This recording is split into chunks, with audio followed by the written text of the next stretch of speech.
kogemus kingakaubamajaga sai alguse selle aasta augustis, kui mul toimus Marimo sügistalvise kollektsiooni esitlus. Küsisin kingi erinevatest kingakauplustest, aga paraku sain igalt poolt eitava vastuse. Seejärel pöördusin Olesja poole, kuna olin kingi jälginud nii Facebooki lehel kui kingakaubamaja kodulehel. Olesja oli lahkelt nõus laenama kingad fotosessiooni jaoks ning seejärel ka juba kollektsiooni esitlusele. Kasutasime kollektsiooni esitlusel Prima Amore kollektsioonist pärit peidetud platvormtallaga kingi ning jäime tulemusega väga rahule just seetõttu, et need kingad muudavad iga naise pikaks ja sõbrakaks. Talvekollektsioonist on mul samuti juba mõned lemmikud välja kujunenud. Siia jõudes oli mu lemmikuteks need lillad poolsaapad.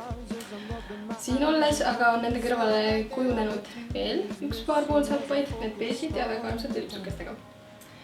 Nendele saabastele mõeldes tekib kohe silme ette pilt Sarah Jessica Parkerist telesarjas Sex ja linn, nii et mida paremat veel tahta. Lihtsalt kingad ja saapad ei ole ainus, mis kingakaubamajas saab. Siin on väga tore, rõõmsameelne ja vastutulelik meeskond, nii et lisaks ilusatele kingadele saab siit kaasa alati väga hea emotsiooni.